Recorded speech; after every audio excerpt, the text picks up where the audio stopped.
Hello everyone. In this lecture we are going to study the concept of rational agent. अब ये concept क्या होती है? This is the concept of rationality और पहले हम लोग देखेंगे उसमें rational agent क्या होता है. अब रैशनल एजेंट क्या होता है? So first the right action is always perform by the rational agent. Rational agent का काम क्या रहता है? कोई भी परफॉर्म करना है, यानी वो जो भी एक्शंस परफॉर्म करता है वो राइट एक्शंस होते हैं और ये एक्शन के बेसिस पे उसका जो भी प्रॉब्लम है वो सक्सेसफुली एग्जीक्यूट हो जाता है. मतलब प्रॉब्लम को राइट वे में सॉल्व करता है, वो होता है रैशनल एजेंट. अब उसके रैशनल एक्शंस होते हैं. अब यानी जो भी प्रॉब्लम, अभी रैशनल एक्शंस क्या होते हैं? So the action that maximizes the expected value of the performance measure provided by the percept sequence till date is known as the rational actions.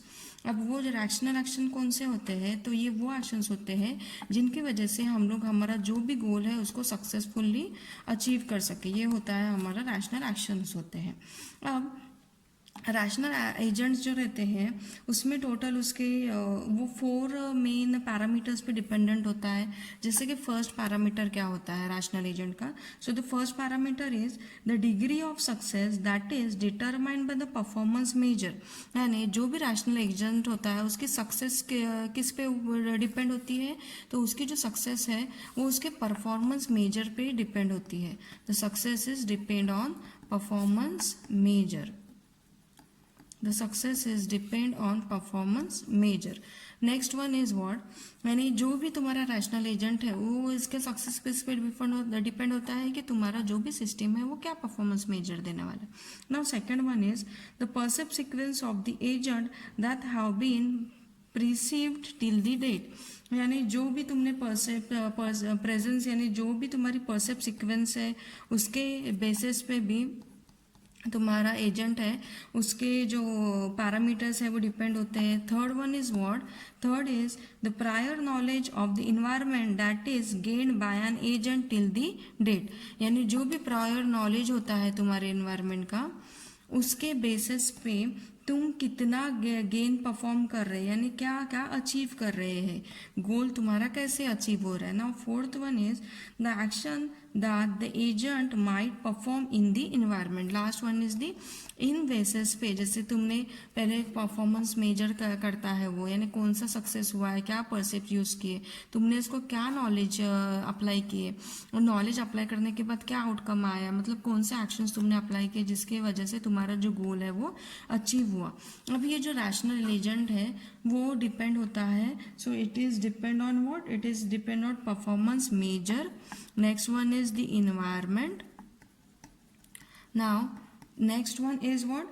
The next one is the actuators, and the last one is the actuators and the sensors. अब ये जो 4 होते हैं, जैसे हमने page देखा वैसे इनको बोला जाता है पीस. सो जो पीस होते हैं वो यूज़ किए जाते हैं तुम्हारे रैशनल एजेंट के लिए. अब जो रैशनल एजेंट होता है वो कैसे होता है?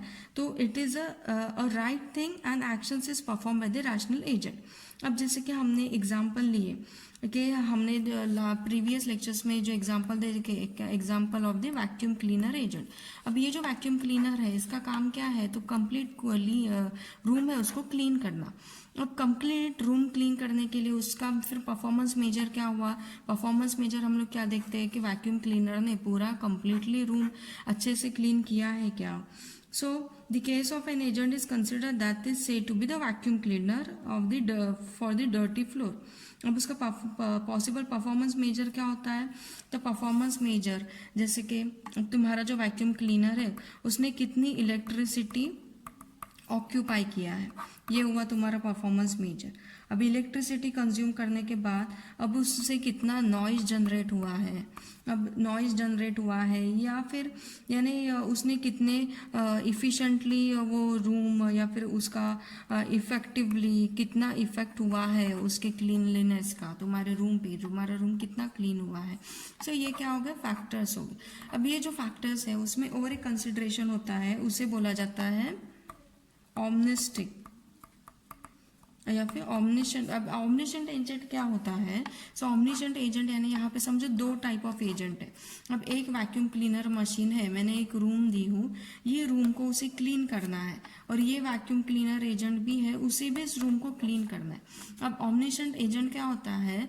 तो ये जो वैक्यूम क्लीनर है उसने क्या किया, पहले 10 मिनट के लिए रूम क्लीन किया, फिर रेस्ट किया, फिर रूम क्लीन किया, दिन के एंड में मुझे बता रहा है कि मेरा टास्क है वो कंप्लीट हो गया। जबकि ये वैक्यूम क्लीनर है, उसने क्या किया, जो रूम 20 मिनट्स इसने ओवरऑल कंप्लीट डे कंज्यूम किया था, वही इस वैक्यूम क्लीनर ने मुझे स्टार्ट के 20 मिनट्स में ही मेरा रूम है वो क्लीन करके दिया। तो ये क्या हो गया, काम है वो फास्ट हो गया और लेस टाइम में हो गया। तो ये हो जाता है तुम्हारा ऑमनिस्टिक। तो ये जो एजेंट है, अब जैसे कि हम कोई भी एजेंट है वो क्रिएट करते हैं, तो omniscient agent है वो understand the actual outcomes of its action and can act accordingly, but in reality omniscient agent is impossible। अब ये impossible क्यों है? अब जैसे कि कोई भी एजेंट है, उसको तुम्हें 20 मिनट्स में उसको क्लीन करना है। अब ये हर चीज़ में तुम परफॉर्म नहीं कर सकते। जैसे कि अगर कार है, अब हम लोग कार ड्राइव कर रहे हैं, तो अगर जैसे डेस्टिनेशन है, कोई भी कोई क्या करेंगे, अगर जैसे कि हम लोग कोई कैब करते हैं, तो कैब अगर मीटर पे हो तो वो क्या करते हैं, रोड है उसको पूरा घुमा के हमें हमारे डेस्टिनेशन पहुंचाते हैं, और ये बताते हैं कि तुम्हारा जो भी बिल हुआ है वो ज़्यादा है। तो ये होता है डिफरेंस। एक कोई है जो स्टेट रोड से गया और उसने कम पैसे लिए हैं, सो ये हो जाता है। तो हम लोगों को नहीं पता रहता है कि समझो चलो कौन से वे से वो लेके जा रहा है। तो हर बार ये जो वे होता है या फिर ये जो एजेंट है, ओमनिशेंट एजेंट है, वो इम्पॉसिबल नहीं होता है। सो ये होता है तुम्हारा ओवरऑल। अब उसमें होता है एक आइडियल रैशनल एजेंट। अब आइडियल रैशनल एजेंट क्या रहता है? So an ideal rational agent is the one which is competent enough of performing expected actions to expand this performance measure on the basis of its percept sequence and build in knowledge। जो भी percept का sequence है और उस sequence के हिसाब से और बिल्ट इन नॉलेज के बेसिस पे वो क्या करता है, उसका परफॉर्मेंस है वो इंक्रीज करता है। ये होता है ideal rational agent. The next is autonomy. अब ऑटोनॉमी क्या होता है? If the behaviour of the system is deter bye its own experience. अगर ओन एक्सपीरियंस के बेसिस पे तुम सिस्टम का बिहेवियर डिटरमाइन कर रहे हैं, देन उस सिस्टम को बोला जाता है ऑटोनॉमस सिस्टम या फिर ऑटोनॉमी। अब ये ऑटोनॉमी क्या होती है? सो जो एजेंट है उसको लेस एक्सपीरियंस है, तो उसको क्या करना पड़ता है, कुछ असिस्टेंट प्रोवाइड करना पड़ता है, और ये असिस्टेंट है वो डिज़ाइनर रहता है या फिर प्रोग्रामर होते हैं। अब जब कोई भी न्यू लैंग्वेज आती है या फिर हम लोग कोई भी न्यू प्रोग्रामिंग सीखते हैं, तो उसके लिए हमें क्या करना पड़ता है, लर्न करना पड़ता है।